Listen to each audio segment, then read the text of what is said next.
Olá, meu querido estudante, minha querida estudante, seja muito bem-vindo a mais uma aula no canal VC na Geografia com o professor Vitor Cardenuto. Na aula de hoje, que nós estamos gravando especialmente para os alunos do 8º ano, lá da Escola Monte Carlo, no município de Ilha Comprida, nós vamos falar sobre o relevo e a hidrografia do continente americano, beleza? O continente americano, ele é o segundo maior continente do nosso planeta e ele apresenta 4 formas principais de relevo. Quais são elas, né? Os planaltos, as planícies, depressões e as cordilheiras. Lembrando que nós estamos falando de todo o continente americano. Aqui nós não vamos usar nenhuma divisão, ok? Nós estamos falando do continente americano como um todo. Então, na porção oeste do continente americano, que é banhada ali pelo Oceano Pacífico, nós temos a formação, a presença, né, de cordilheiras. O que são essas cordilheiras? Essas cordilheiras, elas são formações do relevo conhecidas como dobramentos modernos, né? Essas cordilheiras, elas se estendem desde o Alasca até o Chile, cerca de 15 mil quilômetros, ok? Então, quais são as cordilheiras que nós temos aí no continente americano? Nós temos ali as montanhas rochosas que vão do Canadá aos Estados Unidos. Nós temos também a Sierra Madre, lá no México, e nós temos a Cordilheira dos Andes na América do Sul. A Cordilheira dos Andes, ela foi gerada no choque entre as placas tectônicas, né? Quais placas tectônicas deram origem ali à Cordilheira dos Andes? A placa de Nazca e a placa sul-americana. Então essas duas placas, elas se chocaram no processo de convergência, formando aí os dobramentos modernos. As cordilheiras, pessoal, eles são formações do relevo mais recentes. Algumas características dessas cordilheiras é que elas apresentam aí grandes altitudes, elas apresentam aí também declividades acentuadas, tá? E frio intenso. Então, elas acabam também barrando, né, uma grande porção da umidade do Oceano Pacífico de entrar no território do continente americano. Isso faz com que, principalmente na América do Norte e na América Central, se formem ali alguns desertos. Na porção leste, que é a porção formada, a porção banhada, perdão, pelo Oceano Atlântico, nós temos a formação ali dos planaltos e as montanhas. Quais são os principais planaltos e montanhas que nós temos aqui no continente americano, na costa leste, que é banhada pelo Oceano Atlântico? Nós temos então ali o Planalto Laurentiano, no Canadá. Nós temos os Apalaches, tá? Nos Estados Unidos, os Montes Apalaches. Nós temos também o Planalto das Guianas, na América do Sul, e também na América do Sul nós temos o Planalto brasileiro, né? Os planaltos, eles são formações do relevo mais antigas, né? Essas montanhas, né, esses planaltos, eles foram formados ainda quando havia ali o supercontinente da Pangeia, ok, pessoal? Por esses planaltos eles serem formações do relevo mais antigos, eles estão mais sujeitos aos processos erosivos. Então, nas cordilheiras, nós temos aí altitudes bastante elevadas, né? Nos planaltos e nas montanhas antigas, nós vamos ter altitudes médias, né? Altitudes que não vão passar ali dos 2.500 metros de altitude. Por quê? Porque são formações antigas e já sofreram bastante ali com os processos erosivos, então eles são bastante desgastados pelos processos erosivos, né? O intemperismo, o vento, né? A chuva.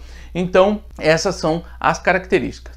Cabe salientar, pessoal, que tanto na parte oeste quanto na parte leste nós temos a presença de planícies costeiras, tá? Ou chamadas planícies litorâneas. E o que são essas planícies costeiras ou planícies litorâneas? São áreas que estão sujeitas à sedimentação, à deposição de sedimentos trazidos pelo mar e pelos rios. Na parte oeste do continente americano, essas planícies costeiras, elas vão ser mais estreitas. E na parte leste do continente americano, essas planícies, elas vão ser planícies costeiras mais extensas. Ok? Então, esse sedimento que sai dos planaltos e também das cordilheiras, ele vai ser transportado pelos rios e vai se depositar nessas planícies costeiras ou litorâneas. beleza? Aguarda só um minutinho que eu vou continuar na outra lousa. Então, pessoal, continuando aqui a nossa aula, nós vamos falar agora na região central da América, né? Tanto da América do Norte quanto da América do Sul aqui, sobre a incidência das planícies e das depressões, tá? Então, as principais planícies que nós temos e a principal depressão que nós temos na América são ali a planície central, lá no Canadá e nos Estados Unidos, tá? A planície amazônica, a planície platina e a depressão do Chaco aqui na América do Sul. O que são, né, essas planícies? São áreas do relevo aí de baixa altitude, onde predominam os processos de sedimentação. Lembra que eu falei que nos planaltos e até aí nas cordilheiras, na cadeia de montanha, impera aí o processo de erosão, tá? Principalmente nos planaltos. E esse sedimento que vai sair, vai se desprender dessas formas de relevo, ele vai para algum lugar. E para que lugar ele vai? Ele vai para as áreas mais baixas do relevo, vai para as planícies, que também são conhecidas como bacias sedimentares, ok? Então, uma característica dessas áreas do relevo mais baixo são áreas de baixa altitude em que predominam os processos de sedimentação. Beleza? Essas áreas, elas vão ser as áreas, geralmente as áreas mais ocupadas, né? As áreas mais povoadas, com exceção da planície amazônica, por causa da floresta muito densa. Mas se pegar ali os Estados Unidos, a planície central, né? É uma planície, é um lugar bastante povoado nos Estados Unidos, por causa da questão do relevo ser favorável, né? A proximidade dos rios. Também a planície platina tem um grande povoamento. Né? A depressão do Chaco, só para você se localizar aí, é onde ocorre o Pantanal, a maior planície inundável. E o que é uma depressão? Né? Para você ter uma ideia aí, quando falamos de forma de relevo, depressão é um relevo com altitude mais baixa do que a área ao seu redor.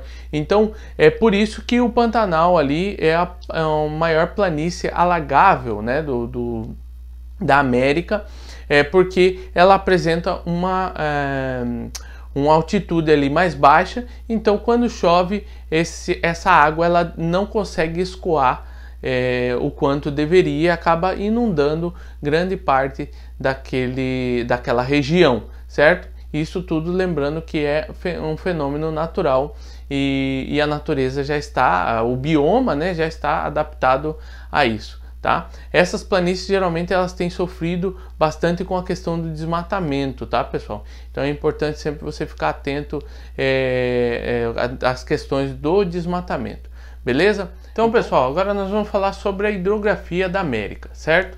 Antes de nós falarmos especificamente dos rios do continente americano, nós temos que relembrar aqui alguns conceitos, tá?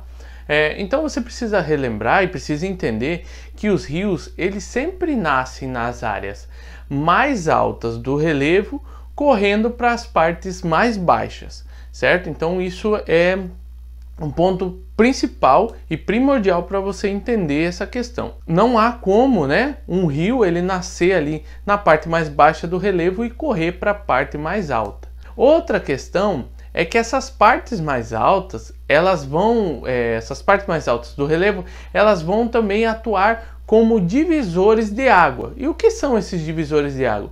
São pontos altos do relevo que dividem a captação de água de uma bacia hidrográfica para outra. Então, o que é uma bacia hidrográfica para você entender? É uma área de captação de água.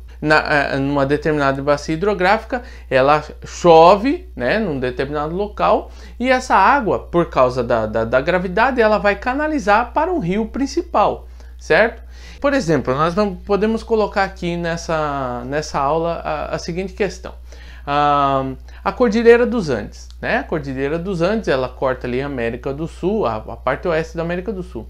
Então, quando chove na Cordilheira dos Andes, em determinado local, por exemplo, mais para oeste, aquela água ela vai ser canalizada para os rios que desaguam no Pacífico.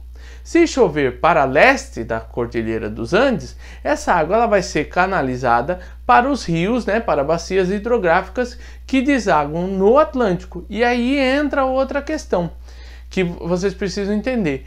Os rios que desaguam no Pacífico, eles são menores, né? Eles têm menor extensão e são mais encachoeirados. Por que, professor? Tem essa característica. Porque, por exemplo, preste bem atenção, nós vimos sobre o relevo que a cordilheira, que as cordilheiras, elas pegam ali toda a parte oeste, a costa oeste das Américas, né? Então, entre as cordilheiras e o Pacífico é um espaço muito curto. E é uma área de grande declividade. Lembra que eu falei na lousa passada? Que é uma área de grande declividade. Então as águas que são captadas ali, né? A chuva, a água da chuva, os rios que nascem ali, eles correm, eles descem, né? Aí uma questão da força da gravidade. Essa água ela vai descer muito mais rápido, né? E vai chegar ao Oceano Pacífico. Diferente, por exemplo, das bacias hidrográficas que desaguam no Atlântico, né? Por exemplo, você vai ter ali a bacia amazônica, rios que são muito caudalosos e muito extensos, né? O rio Amazonas é o rio mais extenso do mundo. Por quê? Porque esses rios também nascem ali na Cordilheira dos Andes, só que na parte leste, e eles vão percorrer um longo espaço, né? Um longo trecho até desaguar no Atlântico. E nesse longo trecho ele vai pegar áreas de planície, então onde a água corre mais tranquila, certo? Então isso vai fazer essas características. Compreendendo bem isso, que por exemplo os rios que desaguam no Oceano Pacífico, quando falamos de América, obviamente, né? Os rios que desaguam no Oceano Pacífico, eles vão ser rios que vão ser mais melhor utilizados ali para a geração de energia hidrelétrica. Não são rios muito bons para a navegação. Pode ser navegado? Sim, com a construção de eclusas e tal, mas os rios que são bons para navegação são os rios ali que nascem na Cordilheira dos Andes também, mas que vão desaguar no Oceano Atlântico, porque eles têm um grande trecho ali a percorrer, e trechos de planícies que vão proporcionar esses rios que vão ser rios mais extensos, né? E rios maiores, rios mais caudalosos. Beleza? Então agora vamos falar propriamente dito das bacias hidrográficas da América e encerramos. Então pessoal, para finalizar aqui a nossa aula, nós vamos falar das principais bacias hidrográficas da América. Então nós temos três principais bacias hidrográficas da América. Nós temos a bacia do Mississippi, do Missouri, né? Que é lá na América do Norte. Ela está ali na planície central dos Estados Unidos. Ela possui uma rede de hidrovias, né? Então você já entende, na planície, rios de planície são rios favoráveis aí para a navegação, que são aí as hidrovias. E ele favorece ali o transporte de mercadorias. Aí nós temos a bacia amazônica, que fica aqui na planície amazônica. É a maior bacia hidrográfica do mundo, certo? E ela tem rios navegáveis, né? Rios bons para a navegação, e também favorece muito ali a pesca. E a bacia platina, tá? Nós temos aí na bacia platina, nós temos rios de planalto, como o rio Paraná, que é favorável aí para produção de energia elétrica, né? Lembre-se, rios de planalto são rios aí que não são tão favoráveis para a navegação. Porém, também tem rios ali de planície, como o rio Paraguai, que é um rio bastante favorável para o transporte ali hidroviário, beleza? Esses rios da bacia platina, eles acabam banhando, né? Eles acabam irrigando aí a região mais industrializada da América do Sul, beleza, pessoal? Então esse é um pequeno resumo aí dentro das nossas limitações de tempo, tá? Para não ficar muito extensa a aula, mas qualquer dúvida, qualquer dificuldade, você pode deixar aí nos comentários, ou então os meus alunos aí da Escola Monte Carlo sabem onde me encontrar, podem me procurar aí pelo WhatsApp, pelos grupos, beleza? Que Deus abençoe vocês, fiquem com Deus e até a próxima.